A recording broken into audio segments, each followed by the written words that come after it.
நிகழ்ச்சியில் கூவப்பட்டியோட ஜோடி கிளி இவங்க ரெண்டு பேரையும் கூப்பிட்டு ஒரு இன்டர்வியூ எடுக்கிறாங்க. அந்த நிகழ்ச்சியில் அவங்க ரெண்டு பேரும் என்னென்ன பேசுனாங்க அப்படின்றத நாம் இப்போ பார்ப்போம்.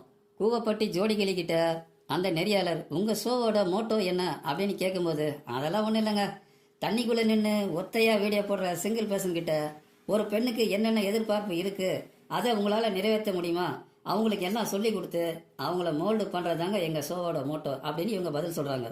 மறுபடியும் அந்த ஜோடி கிளி இந்த மாதிரி தண்ணிக்குள்ளே நின்று வெட்டியாக ரீல்ஸ் போடுற பசங்களை மோல்டு பண்ணி அவங்கள நல்ல பசங்களாக மாற்றுறதான் இந்த நிகழ்ச்சியோட நோக்கம்.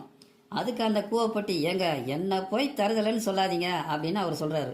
அதுக்கு அந்த கூவப்பட்டி ஏங்க நான் உங்களை குருவாக பார்க்குறேங்க அப்படின்னு பதில் சொல்ல, அதுக்கு அந்த ஜோடி கிளி ஏய் ஓ பழைய வீடியோவெல்லாம் நான் பார்த்துருக்கேன், ஜட்டி போட்டு தண்ணிக்குள்ளே நின்று ரீல்ஸ் போட்ட வீடியோ எல்லாமே நான் பார்த்துருக்கேன்டா.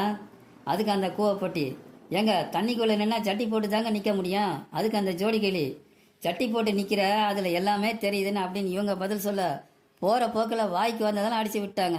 அந்த ஜோடி கிளி நெறியாளரை பார்த்து இவர் லேடிஸ் வந்தாலே லைட் ஆஃப் பண்ணுங்க அப்படின்னு சொல்கிறாருங்க.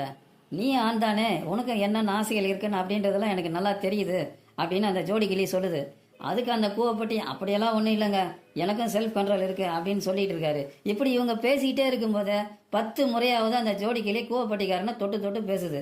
இந்த நிகழ்ச்சியில் இவங்க பேசிய வார்த்தைகள் என்னன்னு பார்த்தா, லைட்டை ஆஃப் பண்ணு, நீ ஜட்டி போட்டுருக்க, அதுக்குள்ளே எல்லாமே தெரியுது, நீ ஆண்மகன் தானே, உனக்கு என்னென்ன ஆசைகள் இருக்கும் அப்படின்னு எனக்கு எல்லாமே தெரியும், இவர் எனக்கும் செல்ஃப் கண்ட்ரோல் இருக்குது, இப்படியெல்லாம் இந்த நிகழ்ச்சியில் இவங்க பேசுகிறாங்க.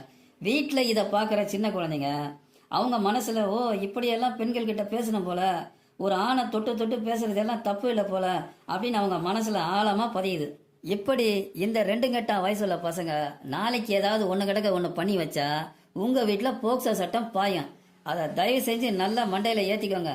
இனிமே இந்த மாதிரி நிகழ்ச்சியை தயவு செஞ்சு வீட்டில் பார்க்காதீங்க.